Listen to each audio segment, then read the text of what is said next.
ॐ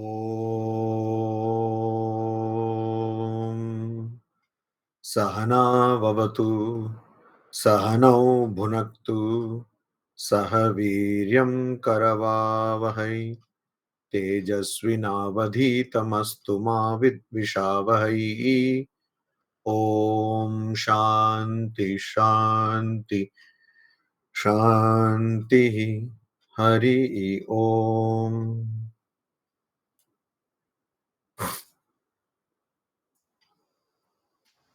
ഭഗവത്ഗീത 37ാമത്തെ ശ്ലോകമാണ് നമ്മൾ കണ്ടത്.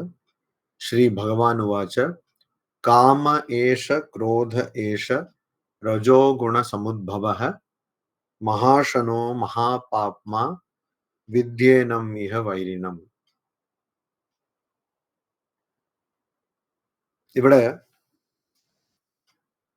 കാമത്തിനെയും, അതായത് ആഗ്രഹങ്ങളിനെ, അതിനെ തന്നെ ക്രോധം എന്ന് പറയുന്നു. ഇത് രജോ ഗുണം കൊണ്ട് ഉണ്ടാവുന്നതാണ്. ഇതിന് വലിയൊരു വിശപ്പുണ്ട്, മഹാശനോ, അതായത് എന്തും നശിപ്പിക്കുന്ന വിശപ്പ്. മഹാപാപ്മ മാത്രമല്ല, ഇതിനെ കൊണ്ട് നമ്മളെ പല പാവങ്ങൾ ചെയ്യാൻ പ്രേരിപ്പിക്കാൻ പറ്റും. അതുകൊണ്ട് ഇഹ വൈരിണം വിദ്യേ, ഇതിനെ ഏനം വൈരിണം വിദ്ധി, ഇതിനെ നിന്റെ ശത്രു എന്ന് മനസ്സിലാക്കുക.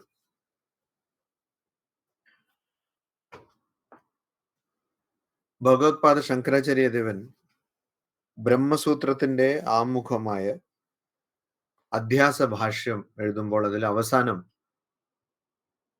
അജ്ഞാനത്തിന്റെ മൂലമായിരിക്കുന്നത് 2 ഭാവങ്ങളാണ് എന്ന് പറയുന്നു. കർത്തൃത്വ ബോധം, അതായത് ഞാനാണ് പ്രവർത്തിക്കുന്നത് എന്നുള്ള ചിന്ത. ഭോക്തൃത്വ ബോധം, ഞാനാണ് അനുഭവിക്കുന്നത് എന്നുള്ള ഭാവം. ഈ 2 ഭാവങ്ങളും ആണ് അപകടം എന്ന് പറയുന്നു. അതുകൊണ്ട് ഈ ഭാവങ്ങളെ ഇല്ലാതാക്കണം. അതിനാണ് നമ്മൾ ശാസ്ത്ര അധ്യയനം അല്ലെങ്കിൽ ആത്മീയ ഗ്രന്ഥ അധ്യയനം അല്ലെങ്കിൽ വേദാധ്യയനം ചെയ്യുന്നത് എന്ന് ഭഗവത്പാദ ശങ്കരാചാര്യദേവൻ അവിടെ പറയുന്നുണ്ട്. ഭഗവാൻ ശ്രീ രാമകൃഷ്ണദേവൻ 2 കാര്യങ്ങളാണ് ആധ്യാത്മിക ജീവിതത്തിൽ തടസ്സമായിരിക്കുന്നത് എന്ന് പറയുന്നു. കാമിനി കാഞ്ചനം എന്ന് പുരുഷ ഭക്തന്മാരെടുത്ത് ഭഗവാൻ പറയുന്നു. അതേപോലെ തന്നെ സ്ത്രീ ഭക്തന്മാരെടുത്ത് പുരുഷ കാഞ്ചനം എന്നും പറയുന്നു.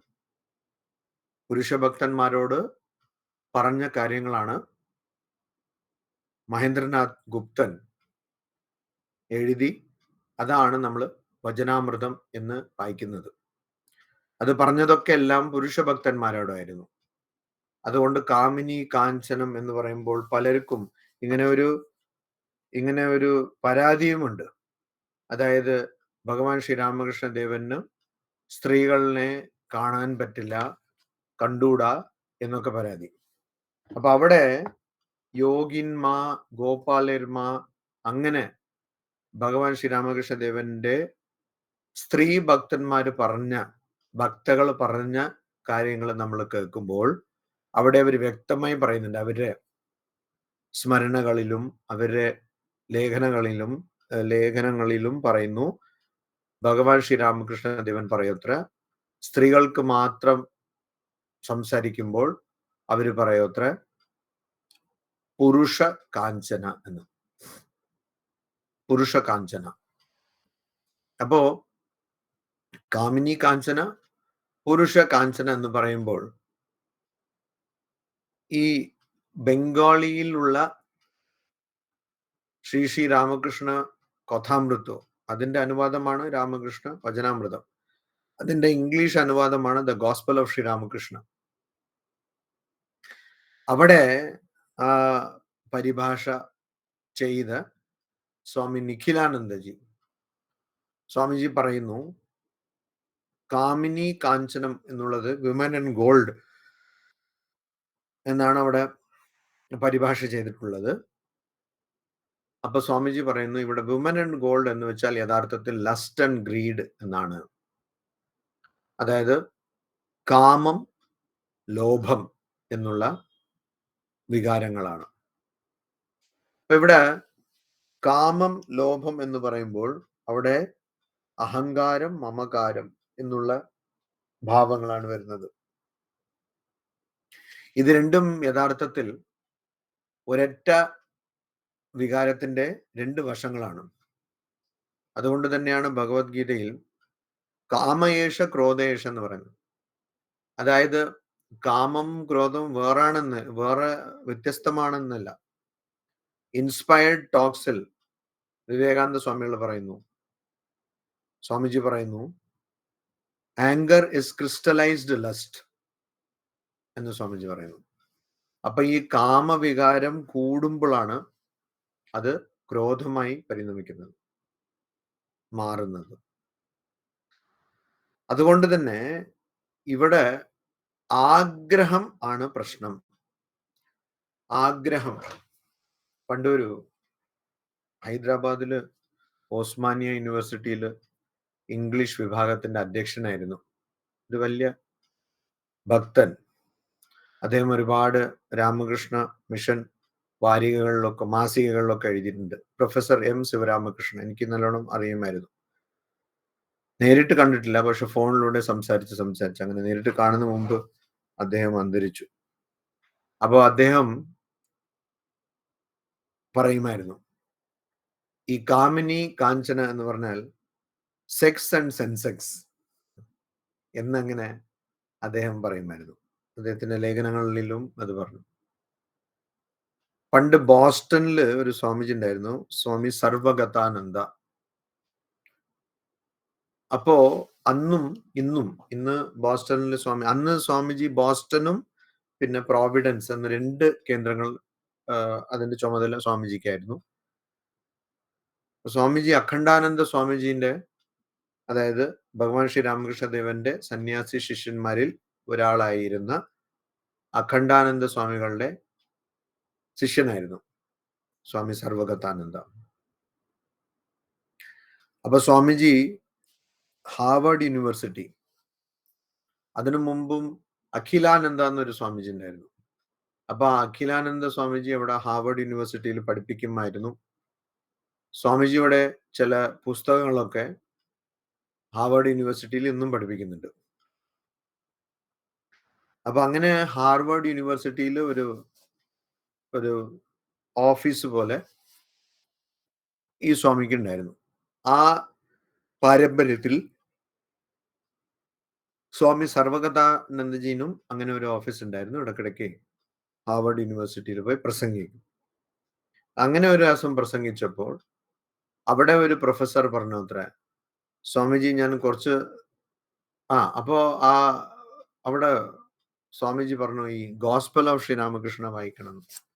അങ്ങനെ അവിടെ ഒരു പ്രൊഫസർമാർക്കൊക്കെ സ്വാമിജി ഗോസ്പൽ ഓഫ് ശ്രീരാമകൃഷ്ണ സംഭാവനയായി നൽകി. അങ്ങനെ നൽകിയപ്പോ ഒരു വ്യക്തി കുറച്ച് വർഷം കഴിഞ്ഞിട്ട്, 2 വർഷം കഴിഞ്ഞിട്ട് ഒരു പ്രൊഫസർ സ്വാമിജി അടുത്ത് പോയി പറഞ്ഞു, അന്ന് സ്വാമിജി ഈ ഗോസ്പൽ എനിക്ക് തന്നപ്പോ ഞാൻ അതൊന്നും അങ്ങനെ കുറച്ച് നോക്കിയിട്ട് എനിക്ക് വലിയ താല്പര്യമൊന്നും തോന്നിയില്ല, ഞാൻ അതെടുത്ത് മാറ്റി വെച്ചു. പിന്നെ അത് കഴിഞ്ഞ് എനിക്കെന്തോ കുറെ വർഷം കഴിഞ്ഞ്, 1.5 വർഷം കഴിഞ്ഞിട്ട് എന്താന്ന് വായിക്കാന്ന് പറഞ്ഞിട്ട് ഒരു ബോറടിയൊക്കെ ഉണ്ടായിരുന്നു. അപ്പൊ അങ്ങനെ വായിച്ചു നോക്കിയാ അതില് പറയുന്ന കാര്യങ്ങളൊക്കെ ഈ സംഭവം നടന്നത് 1960കളിലാണ്. അപ്പൊ അതില് പറയുന്ന കാര്യങ്ങളൊക്കെ നമ്മുടെ USA വലിയ പ്രശ്നമാണ്. എന്താണ് അവിടെ പറയുന്നത്? വുമൻ ആൻഡ് ഗോൾഡ് എന്നാണ് പറയുന്നത്. അപ്പൊ നമുക്കിവിടെ സെക്സ് ക്വീൻ, ഡോളർ കിങ്, ഇതാണ് പ്രശ്നം. Sex Queen, dollar king. അപ്പോ ഇവിടെ നമ്മൾ മനസ്സിലാക്കേണ്ടത് ഈ ഞാൻ, എൻ്റെ എന്നുള്ള ഭാവങ്ങളും ഞാൻ ചെയ്യുന്നു ഞാൻ പ്രവർത്തിക്കുന്നു, ഞാൻ അനുഭവിക്കുന്നു എന്നുള്ള ഭാവങ്ങളും, ഇതൊക്കെയാണ് പ്രശ്നം. ഇതൊക്കെ വരുന്നത് ആഗ്രഹങ്ങൾ കൊണ്ടാണ്. എന്തുകൊണ്ടാണ് ആഗ്രഹം വരുന്നത്? നമ്മുടെ സ്വരൂപത്തിനെ, യഥാർത്ഥ രൂപത്തിനെ മനസ്സിലാക്കാൻ പറ്റാത്തത് കൊണ്ട്. ഞാൻ ഈ ശരീരമാണ്, ഞാൻ മനസ്സാണ്, ഞാൻ പ്രാണനാണ്, ബുദ്ധിയാണ്, ആനന്ദമയ കോശമാണ്. അങ്ങനെ ഞാൻ എന്തൊക്കെ അല്ലയോ അതൊക്കെയാണ് ഞാൻ എന്ന് വിചാരിക്കുന്നതാണ് പ്രശ്നം. അപ്പൊ ആ പ്രശ്നം മാറണമെങ്കിൽ നമ്മൾ ആദ്യം ആഗ്രഹങ്ങൾ കുറവാകണം. ആഗ്രഹങ്ങൾ കുറവാകുന്നത് എങ്ങനെയാണ്? ആഗ്രഹങ്ങൾ കുറവാകുന്നത് നമ്മുടെ യഥാർത്ഥ സ്വരൂപം അറിയാൻ തുടങ്ങുമ്പോഴാണ്. എങ്ങനെയാണോ ഇവിടെ തന്നെ പറയുന്നുണ്ട്, യഥ ആദർശ മലേന ചേർന്ന്. എങ്ങനെയാണോ ഒരു ആദർശം എന്ന് വെച്ചാൽ കണ്ണാടി. കണ്ണാടി എങ്ങനെയാണോ പൊടി അതിലുണ്ടായിരുന്നെങ്കിൽ നമുക്ക് നമ്മുടെ മുഖം നല്ലോണം കാണാൻ പറ്റില്ല. പൊടി വൃത്തിയാക്കി കണ്ണാടി വൃത്തിയായാൽ നമ്മുടെ മുഖം നല്ലോണം കാണാൻ പറ്റും. അപ്പൊ ഈ ആഗ്രഹങ്ങള് കുറവായാൽ അത് ഈ കണ്ണാടിയിൽ മുകളിലുള്ള പൊടി പോലെയാണ്, മാലിന്യം പോലെയാണ്. അത് കുറവായാൽ നമുക്ക് നമ്മുടെ യഥാർത്ഥ സ്വരൂപത്തിനെ നല്ലോണം മനസ്സിലാക്കാൻ പറ്റും. അതുകൊണ്ട് തന്നെയാണ് ഭഗവാൻ ശ്രീ രാമകൃഷ്ണദേവൻ പറയുന്നത്, ശുദ്ധ മനസ്സ് തന്നെയാണ് ഗുരു എന്ന്. അപ്പൊ ശുദ്ധ മനസ്സ് ശുദ്ധമാണെങ്കിൽ, ശുദ്ധം എന്ന് പറയുമ്പോൾ അവിടെ നമ്മൾ ഉദ്ദേശിക്കുന്നത് മനസ്സിൽ ആഗ്രഹം ഇല്ലാത്ത അവസ്ഥ എന്നാണ്. അപ്പോ ആഗ്രഹം ഇല്ലാത്ത മനസ്സ് ആണെങ്കിൽ അത് തന്നെ നമുക്ക് നമ്മുടെ യഥാർത്ഥ സ്വരൂപം കാണിച്ചു തരും. അപ്പൊ ഇവിടെ അതാണ് ചെയ്യേണ്ടത്. ആഗ്രഹങ്ങൾ രണ്ടാമത്തെ അധ്യായത്തിൽ പറഞ്ഞ പോലെ ധ്യായത്തോ വിഷയാൻ പുംസഹ സംഘത്തേഷു ഉപജായത്തെ സംഘാത് സഞ്ജായത്തെ കാമഹ കാമാത് ക്രോധോ വിജായത്തെ. അപ്പൊ കാമം, ആഗ്രഹം ഉണ്ടാവുമ്പോൾ അത് ആഗ്രഹത്തിനെ ആരെങ്കിലും തടയുമ്പോൾ, അല്ലെങ്കിൽ ആഗ്രഹത്തിനെ പൂർത്തിയാക്കാനുള്ള ശ്രമം അതിന് ആരെങ്കിലും തടസ്സം ഉണ്ടാക്കുമ്പോൾ വരുന്നതാണ് ദേഷ്യം. അപ്പോ അതാണ് നമ്മളിവിടെ മനസ്സിലാക്കേണ്ടത്. ആഗ്രഹമാണ് എല്ലാ പ്രശ്നങ്ങളുടെയും മൂലത്തിലുള്ളത്. ഭഗവാൻ ശ്രീ രാമകൃഷ്ണദേവൻ പറയും ബംഗാളിയിൽ, അമി മൊല്ലെ ഗുചിബെ ജൊഞ്ചാൽ, അതായത് ഞാൻ എന്നുള്ള ഭാവം അത് നഷ്ടപ്പെട്ടാൽ എല്ലാ പ്രശ്നങ്ങളും എല്ലാ കുഴപ്പങ്ങളും ശരിയാവും, മാറുന്നു. അപ്പൊ എന്തുകൊണ്ടാണ്? ഞാൻ, എൻ്റെ അഹങ്കാരം, മമകാരം. അപ്പൊ അതുകൊണ്ട് എങ്ങനെയാണ് ഇത് മനസ്സിലാക്കേണ്ടത്? അതിന് ഉദാഹരണം കൊടുത്ത് 38ാമത്തെ ശ്ലോകത്തിൽ ഭഗവാൻ ശ്രീകൃഷ്ണൻ പറയുന്നു, ധൂമേന ആവ്രിയത്തെ വഹ്നിഹി യഥാ ആദർശോ മലേന ച യഥാ ഉൽബേന ആവൃതഃ ഗർഭഃ തഥാ തേന ഇദം ആവൃതം. ഈ ആഗ്രഹം അല്ലെങ്കിൽ കാമം, അതുപോലെ തന്നെ കോപം, ദേഷ്യം, ക്രോധം, ഇത് എങ്ങനെയാണ്? യഥ, എങ്ങനെയാണോ വഹ്നിഹി തീ ധൂമേന ആവ്രിയത്തെ, എങ്ങനെയാണോ തീ പുക കൊണ്ട് മറഞ്ഞിരിക്കുന്നത്. ഭാരതീയ തത്വശാസ്ത്രത്തിൽ ഒരു കാര്യത്തിനെ മനസ്സിലാക്കാൻ 6 വഴികളുണ്ട്. ഒരു ജ്ഞാനം നേടാൻ 6 വഴികളുണ്ട്. അതിനെ 6 പ്രമാണം എന്ന് പറയും. പ്രമാണാഹ, ഷഡ് പ്രമാണാഹ. എന്തൊക്കെയാണ്? പ്രത്യക്ഷ, നേരിട്ട് കാണുന്നത്; അനുമാന, ഊഹിച്ചെടുക്കുന്നത്; ഉപമാന, ഉപമിച്ച് നോക്കി മനസ്സിലാക്കുന്നത്; അനുപലബ്ധി, അനുപലബ്ധി എന്ന് വെച്ചാൽ ഒരു കാര്യമില്ല അവിടെ, അതുകൊണ്ട് നമ്മളത് മനസ്സിലാക്കുന്നു. ഇപ്പൊ ഒരു വ്യക്തി ഒരു സ്ഥലത്തേക്ക് പോകുന്നു, അവിടെ പോയി രാജേഷ് എന്നൊരു വ്യക്തിനെ തിരയുന്നു, അവിടെ രാജേഷ് ഇല്ല. അപ്പൊ രാജേഷ് ഇല്ലാത്തത് കൊണ്ട് എന്ത് ജ്ഞാനം കിട്ടുന്നു? ആ സ്ഥലത്ത് രാജേഷ് ഇല്ല എന്നുള്ളത്. അതാണ് അനുപലബ്ധി. അപ്പോ പ്രത്യക്ഷ, അനുമാന, ഉപമാന, അനുപലബ്ധി, പിന്നെ ശബ്ദം എന്ന് വെച്ചാൽ ഒരു വ്യക്തി ആധികാരികമായിട്ട് ഒരു കാര്യം പറയുമ്പോൾ അതാണ് ശബ്ദ. അപ്പോ വേദങ്ങളിൽ പറഞ്ഞിരിക്കുന്നത് ശബ്ദമാണ്. വേദങ്ങളിൽ പറഞ്ഞിരിക്കുന്നത്. പിന്നെ അർത്ഥാപത്തി എന്ന് വെച്ചാൽ ഒരു വ്യക്തി പറയുന്ന കാര്യങ്ങൾ അല്ലെങ്കിൽ ഒരു സ്ഥലത്തുള്ള കാര്യങ്ങൾ വെച്ച് ആ സാഹചര്യം കൊണ്ട് നമ്മള് ഒരു തീരുമാനത്തിലെത്തുന്നു. അതായത് നമ്മൾ അവിടെ ഉള്ള കാര്യങ്ങൾ കണ്ട് വേറെ ചില കാര്യങ്ങൾ അവിടെ ഇല്ലാത്ത കാര്യങ്ങൾ മനസ്സിലാക്കുന്നു. അതാണ് അർത്ഥാപത്തി. അതിന് ഉദാഹരണം പറയുന്നത് പീനോ ദേവദത്ത ദിവാന ഭുങ്ക്തെ. അതായത് കുറച്ച് വണ്ണമുള്ള ദേവദത്ത എന്ന് വെച്ചാൽ മിസ്റ്റർ എക്സ്. അപ്പൊ അങ്ങനെയുള്ള ദേവദത്ത ദിവാന ഭുങ്ക്തെ, പകൽ നേരത്ത് കഴിക്കുന്നില്ല. അപ്പൊ പകൽ നേരത്ത് ഭക്ഷണം കഴിക്കുന്നില്ല, എന്നിട്ടും വണ്ണമാണെന്ന് വെച്ചാൽ എന്താണ്? രാത്രി കഴിക്കുന്നു, ആരും കാണാത്ത സമയം കഴിക്കുന്നു എന്നാണ്. അങ്ങനെ അതാണ് അർത്ഥ ആപത്തി. അതായത് അർത്ഥം നമ്മൾ അവിടുന്ന് മനസ്സിലാക്കുന്നു.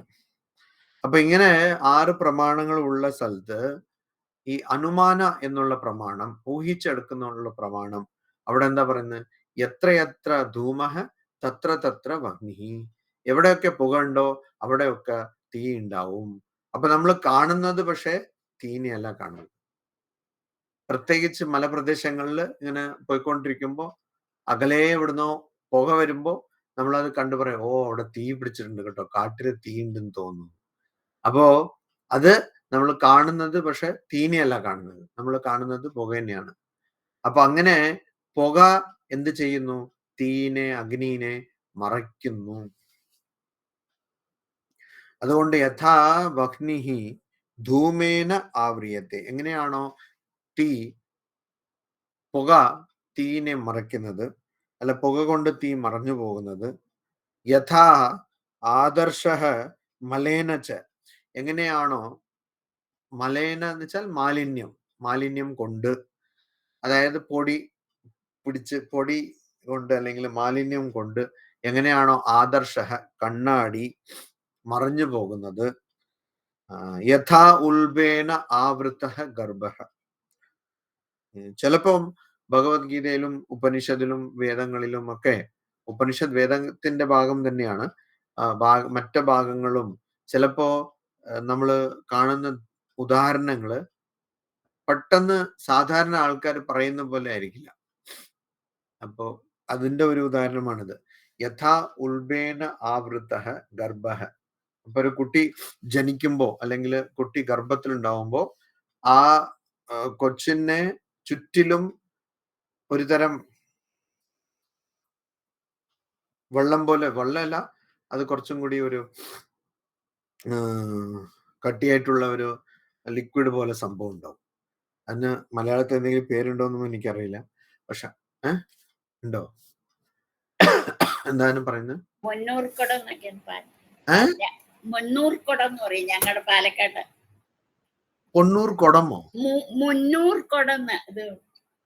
അല്ല, അത് കുടം പറഞ്ഞ ലിക്വിഡിനെ പറയുന്നത് കുടം. അല്ല, ലിക്വിഡിൽ അതൊരു ഇതില് അങ്ങനെ നിക്കണം, അതുകൊണ്ടാണ് പറയണത്. ലിക്വിഡിന് എങ്ങനെ പേരുണ്ടോ അറിയില്ല, അതിലാണ് അത് നിക്കണത്. അപ്പൊ അത് ഗർഭപാത്രം അല്ല, ഇത് വേറെ അതിന്റെ ഉള്ളിലുള്ളത്. അതല്ല ഇപ്പൊ പറയുന്നത്. അതിലൊരു ലിക്വിഡ് പോലെ ഉണ്ട്, ആ ലിക്വിഡിനെയാണ് പറയുന്നത്. ഉൾബ എന്ന് വെച്ചാൽ ആ ലിക്വിഡാണ്. അപ്പോ കുട്ടി ജനിച്ചു വരുമ്പോ കുട്ടി ജനിച്ചിട്ട് വരുമ്പോ എല്ലാം അങ്ങനെ ഒരു ഇതുണ്ടാവും. അപ്പൊ അതാണ് ഉൾബ എന്ന് പറയുമ്പോ. അതല്ല നിങ്ങൾ പറയുന്നല്ല, അതൊരു ലിക്വിഡ് പോലെയാണ്. അപ്പൊ അത് മറച്ചു വെച്ചിരിക്കുന്നു കൊച്ചിനെ. ആവൃത്ത തഥാ, അങ്ങനെ തന്നെ തേന ഇതം ആവൃത്തം, അങ്ങനെ തന്നെയാണ് ഇത് എന്ന് വെച്ചാൽ മൃഡാൻ സ്വാമി അതന്നെ എഴുതിയിരിക്കണം, മുന്നീർ കുടം എഴുതിയിട്ടുണ്ട് അതില്. ശരി. പക്ഷേ അതല്ല കേട്ടോ, അത് അപ്പോ ഇത് എന്ന് പറയുമ്പോൾ ജ്ഞാനമാണ്. ഇതിനെ അത് മറച്ചിരിക്കുന്നു, അല്ലെങ്കിൽ അതുകൊണ്ട് ഇത് മറഞ്ഞിരിക്കുന്നു എന്ന് പറയുമ്പോൾ അത് എന്ന് പറയുന്നത്, അതുകൊണ്ട് ഇത് മറഞ്ഞിരിക്കുന്നു എന്ന് പറയുമ്പോൾ അത് എന്ന് പറയുന്നത് ആഗ്രഹമാണ്. അപ്പോ മാത്രല്ല, ഈ 3 ഉദാഹരണങ്ങളും 3 തലങ്ങളിലുള്ള അജ്ഞാനമായിട്ടും നമുക്ക് കാണാം. അതായത് ആദ്യത്തെ അജ്ഞാനം എങ്ങനെയാണ്? തീ പുക കൊണ്ട് മറഞ്ഞിരിക്കുന്നു. അപ്പൊ തീ പുക കൊണ്ട് മറഞ്ഞിരിക്കുന്നു. അവിടെ പക്ഷെ നമുക്ക് തീനെ കാണാൻ പറ്റും. കുറച്ച് കാറ്റടിച്ചാൽ തന്നെ ആ പുക പോകും. അപ്പൊ അതിനെ സാത്വിക അജ്ഞാനം എന്ന് വേണമെങ്കിൽ പറയാം. പിന്നെ ഉള്ളത് കണ്ണാടിയില് പൊടി. അപ്പൊ അത് രാജസിക അജ്ഞാനമാണ്. കാരണം വെറുതെ കുറച്ച് കാറ്റടിച്ചാൽ അത് പോകില്ല. അത് നമ്മൾ തുടച്ചിട്ട് തന്നെ എടുക്കണം. പിന്നെ മൂന്നാമത്തെ ഉൾബ. അപ്പൊ ഈ ഉൾബ എന്ന് പറയുന്നത് അത് കൂടുതൽ സമയം എടുക്കും. കാരണം ഗർഭത്തിന്ന് കുട്ടി ജനിച്ചാലേ അതിന്ന് പുറത്തു വരാൻ പറ്റുള്ളൂ. അപ്പൊ അത് താമസിക അജ്ഞാനം. അങ്ങനെ 3 തരത്തിലുള്ള അജ്ഞാനമായിട്ടും നമുക്കിത് കാണാൻ പറ്റും. അപ്പൊ ഇവിടെ അതാണ് പറയുന്നത്, ഈ അജ്ഞാനം, ആ അജ്ഞാനത്തിനെ നമുക്ക് മാറ്റണം. കാരണം അജ്ഞാനം ഉള്ളത് കൊണ്ടാണ് നമ്മൾ നമ്മുടെ യഥാർത്ഥ സ്വരൂപത്തിനെ മനസ്സിലാക്കാൻ പറ്റാത്തത്. നമ്മുടെ യഥാർത്ഥ സ്വരൂപത്തിന്റെ ജ്ഞാനമാണ് ഇങ്ങനെ ഈ കാരണങ്ങൾ കൊണ്ട് മറഞ്ഞിരിക്കുന്നത്. സാത്വിക അജ്ഞാനം, അല്ലെങ്കിൽ രാജസിക അജ്ഞാനം, അല്ലെങ്കിൽ താമസിക അജ്ഞാനം. അങ്ങനെ അജ്ഞാനം ഉള്ളത് കൊണ്ട് ഇത് മറഞ്ഞിരിക്കുകയാണ്. അപ്പോ അത് ആ അജ്ഞാനം മാറിയാൽ തന്നെ നമുക്ക്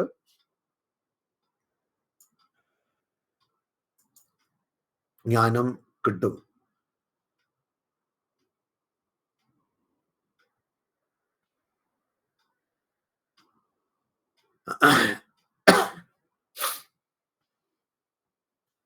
പിന്നെ അടുത്ത ശ്ലോകത്തിൽ പറയുന്നത്, 39ാമത്തെ ശ്ലോകത്തിൽ പറയുന്നത്, ആവൃതം ജ്ഞാനം ഏതേന ജ്ഞാനിനോ നിത്യവൈരിന കാമരൂപേണ കൗന്തേയ ദുഷ്പൂരേണ അനലേന ച. അപ്പൊ ഇവിടെ കൗന്തേയ, കുന്തിപുത്ര, ജ്ഞാനിനഹ, ജ്ഞാനികൾക്ക്, നിത്യവൈരിന, ജ്ഞാനികളുടെ വൈരിന, അതായത് എപ്പോഴും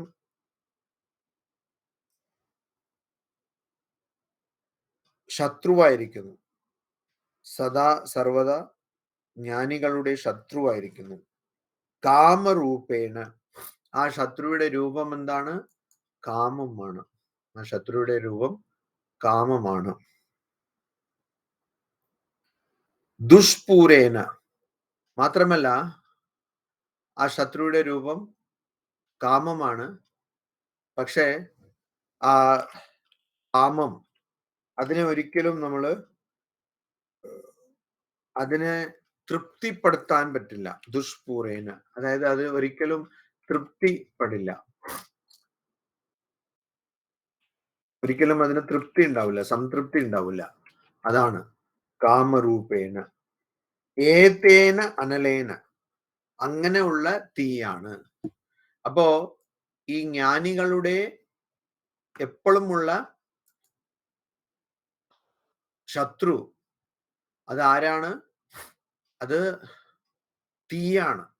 ആ തീ എന്താണ്? ആ തീ ആഗ്രഹം എന്നുള്ള രൂപത്തിന്റെ തീയാണ്. ആഗ്രഹം എന്നുള്ള രൂപത്തിന്റെ തീയാണ്. ആഗ്രഹമാണ് ആ വ്യക്തിക്ക് ഉള്ളത്. ആഗ്രഹം ഒരിക്കലും അതിനെ തൃപ്തിപ്പെടുത്താൻ പറ്റാത്ത തീയാണ്. ഒരിക്കലും അത് കെടില്ല, കെടാതെ തീയാണ്. ഒരിക്കലും അത് നിൽക്കില്ല, അതിങ്ങനെ വന്നുകൊണ്ടിരിക്കും. അങ്ങനത്തെ തീയാണ്. അപ്പൊ ഇവിടെ ജ്ഞാനിനഹ നിത്യവൈരിന എന്ന് പറഞ്ഞു. അതായത് ജ്ഞാനികളുടെ ശത്രു എന്ന് പറഞ്ഞു. 2 ശ്ലോകം മുന്നേ തന്നെ വിദ്യേനം ഇഹ വൈരീണം എന്ന് ഭഗവാൻ ശ്രീകൃഷ്ണൻ പറയുന്നു. അതായത് ഇതിനെ നീ നിന്റെ ശത്രുവായി അറിയണം എന്ന് പറയുന്നു. പക്ഷെ ഇവിടെ 39-ാമത്തെ ശ്ലോകത്തിൽ ജ്ഞാനികളുടെ ശത്രു എന്ന് പറയുന്നു. അപ്പൊ പരസ്പരം ഒരു വൈരുദ്ധ്യമുള്ള പോലെ. ഇത് ജ്ഞാനികളുടെ മാത്രം ശത്രുവാണോ? എല്ലാരും ശത്രുവല്ലേ? അപ്പോ ഇത് എല്ലാവരുടെയും ശത്രുവാണ്, എല്ലാവർക്കും അപകടം ചെയ്യുന്നതാണ്. പിന്നെ എന്തുകൊണ്ടാണ് ജ്ഞാനികളുടെ കാര്യം മാത്രം ഇവിടെ പറഞ്ഞിരിക്കുന്നത്? ജ്ഞാനിനോ നിത്യവൈരിന. അത് നിത്യ എന്നുള്ള വാക്ക് ആണ് അവിടെ നമ്മൾ ശ്രദ്ധിക്കേണ്ടത്. അതായത് എല്ലാവർക്കും ശത്രുവാണ്, ശരിയാണ്.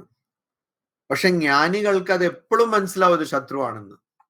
അതായത് ജ്ഞാനി ജ്ഞാനം നേടിക്കഴിഞ്ഞിട്ട് പ്രാരബ്ധ കർമ്മം അവസാനിക്കുന്നവരെ ഈ ലോകത്തിൽ ജീവിക്കുന്നു. അതാണ് ജ്ഞാനി.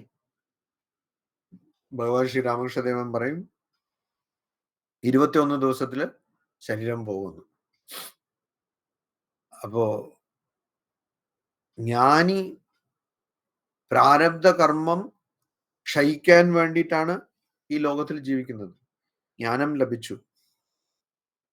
അപ്പൊ ഈ പ്രാരബ്ധ കർമ്മം അനുഭവിക്കുമ്പോൾ അത് ജ്ഞാനി അനുഭവിക്കുന്നില്ല. ആ പ്രാരബ്ധ കർമ്മം മാത്രം തന്നെ അങ്ങനെ അവസാനിക്കുന്നു, അത്രേ ഉള്ളൂ. ഞാനാണ് അനുഭവിക്കുന്നത് എന്നുള്ള ഭാവം കുറച്ചുപോലും ഇല്ല ജ്ഞാനിക്ക്. അപ്പൊ അങ്ങനെയാണെങ്കിൽ ആ ജ്ഞാനി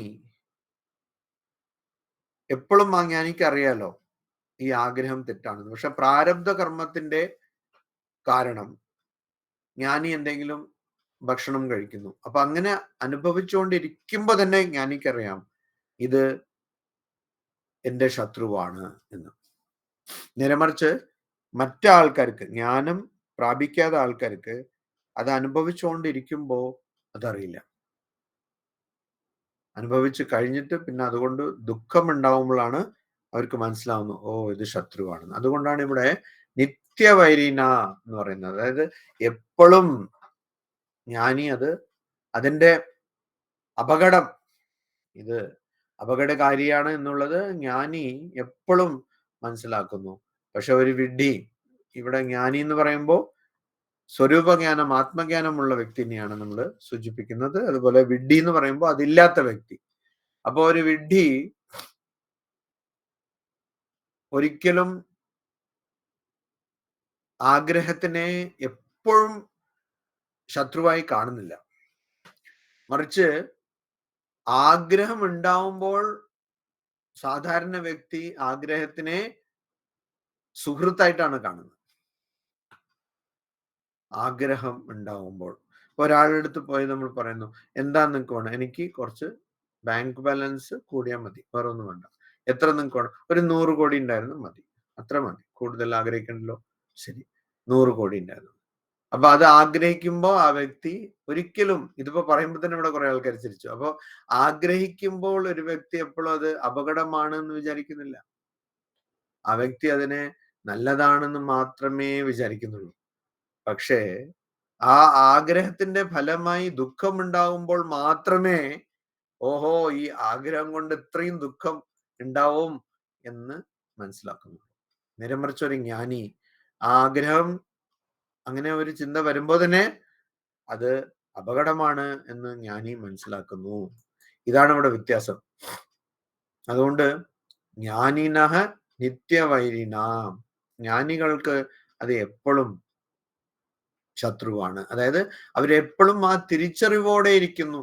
ഇത് ശത്രുവാണെന്നുള്ള തിരിച്ചറിവ് അവർക്ക് എപ്പോഴും ഉണ്ട് എന്നുള്ളതാണ് ഇവിടെ പറയുന്നത്. യഥാർത്ഥത്തിൽ തിരിച്ചറിവാണ് എല്ലാം. പിന്നെ ഇത് എങ്ങനെയാണ് ഇതിന്റെ രൂപം? ഈ ശത്രുവിന്റെ രൂപം എന്താണ്? ശത്രുയുടെ രൂപം കാമരൂപേണ, അതായത് കാമമാണ് അതിന്റെ രൂപം. കാമം എന്ന് വെച്ചാൽ ആഗ്രഹം, ഇച്ഛ. അപ്പൊ ആഗ്രഹം തന്നെയാണ് അതിന്റെ രൂപം. അപ്പോ അതങ്ങനെ രൂപം. പക്ഷെ അതിന്റെ സ്വഭാവം എന്താണ്? ദുഷ്പൂരേന, അതായത് വളരെ പ്രയാസം കൊണ്ടേ അത് തൃപ്തപ്പെടുള്ളൂ, സംതൃപ്തനാകുള്ളൂ. പ്രയാസം എന്ന് വെച്ചാൽ ദുഷ്പൂരം എന്ന് വെച്ചാൽ വളരെ പ്രയാസം കൊണ്ട്, അല്ലെങ്കിൽ വളരെ വളരെ ബുദ്ധിമുട്ട് കൊണ്ട്. പക്ഷെ ഇവിടെ ദുഷ്പൂരന് എന്നുള്ള അർത്ഥം, ഇവിടെ യഥാർത്ഥ അർത്ഥം എന്താ? ഒരിക്കലും അത് സംതൃപ്തനാകില്ല. അതായത് ആ ശത്രുവിനെ ഒരിക്കലും നമുക്ക് തൃപ്തിപ്പെടുത്താൻ പറ്റില്ല. ഇപ്പോ ശത്രു എന്ന് പറയുമ്പോൾ യുദ്ധത്തിൽ 4 രീതിയുണ്ട്. അത് കൗടില്യ അർത്ഥശാസ്ത്രത്തിൽ ചാണക്യ എന്ന് പറയുന്ന കൗടില്യ എഴുതിയതാണ് 4 രീതി. എന്തൊക്കെയാ? സാമ, ദാന, ഭേദ, ദണ്ഡം. അപ്പൊ ആദ്യം പോയി പറഞ്ഞു നോക്കാം. മാറിക്കോളൂ ഇവിടുന്ന്, ഇതെന്റെ സ്ഥലമാണ്, നിങ്ങൾ സ്ഥലം വിട്ടോളൂ എന്ന് പറയാം. അതില് നടന്നില്ലെങ്കിൽ ദാന, ശരി കുറച്ച് നീ എടുത്തോ, ബാക്കി വിട്ടു കൊടുക്കും. അതില് നടന്നില്ലെങ്കിൽ എന്ത് ചെയ്യാ?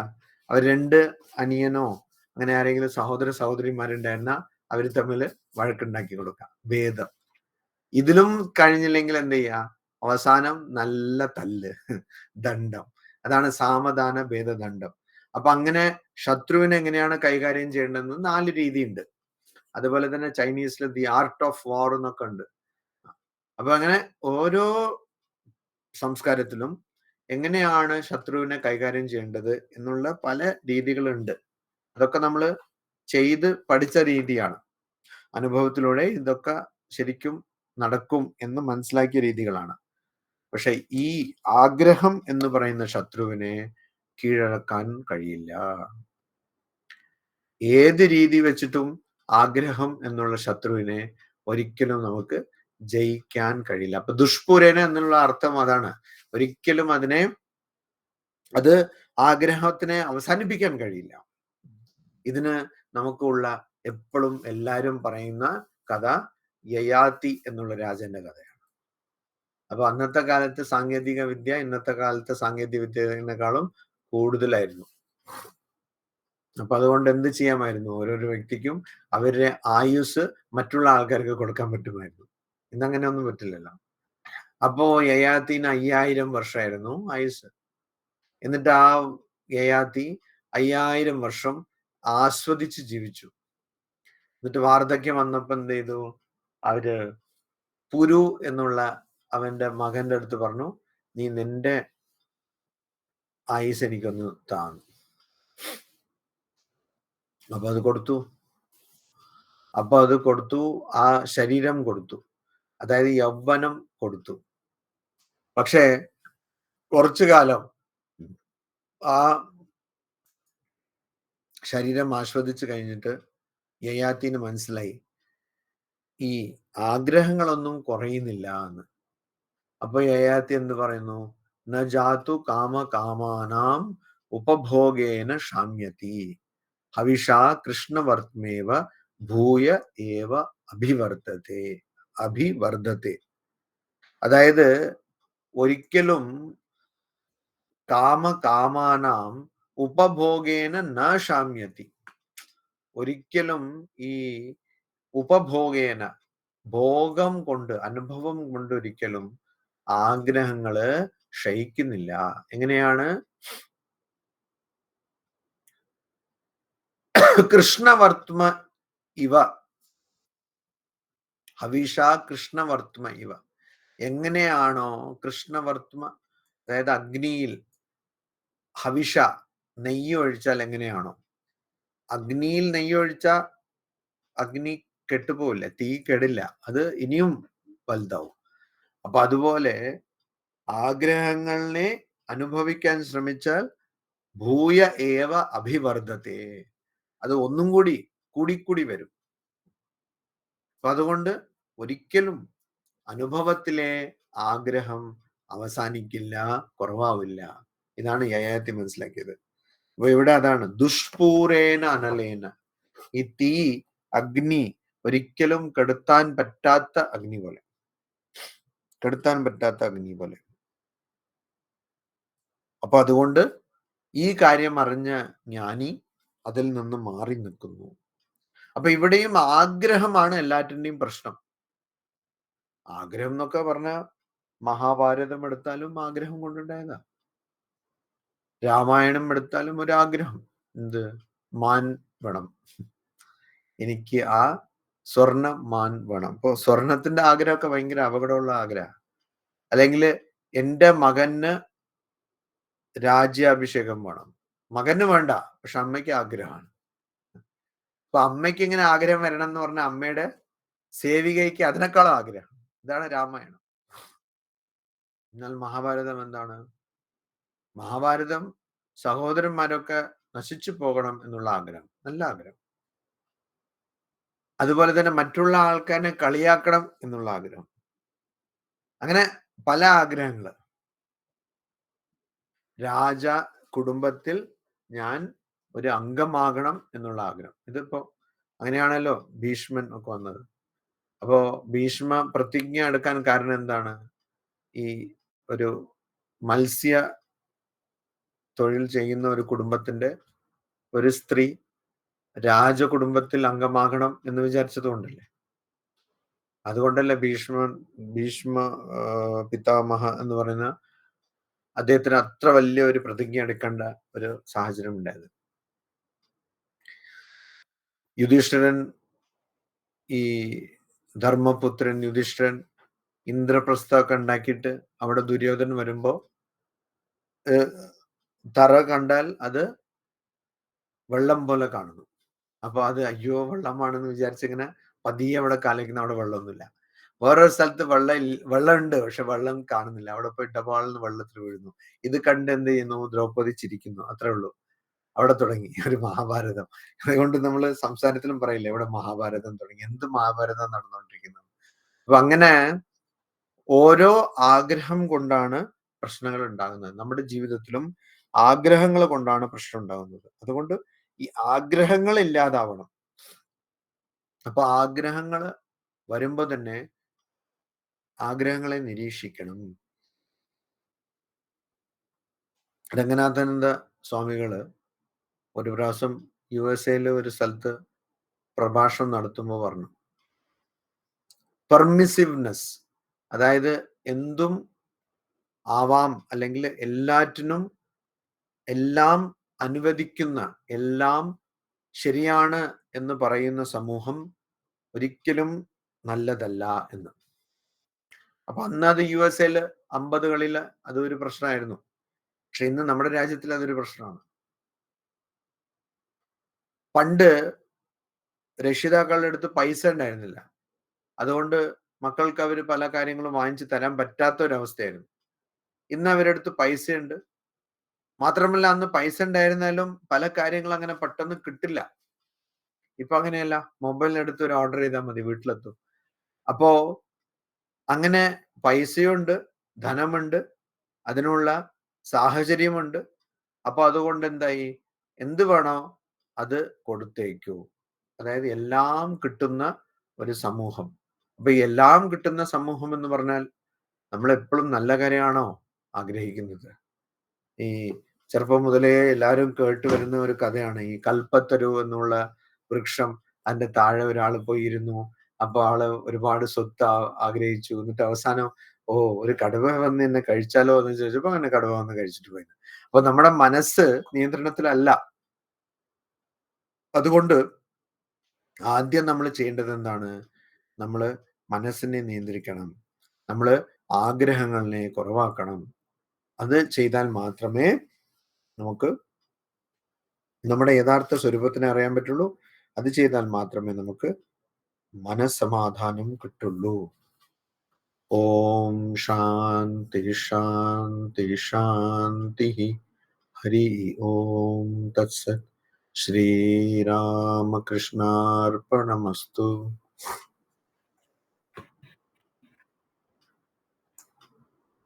ശുഭരാത്രി. എല്ലാവർക്കും ശുഭരാത്രി. ശുഭരാത്രി. ചേച്ചി ആ പറഞ്ഞ വാക്ക്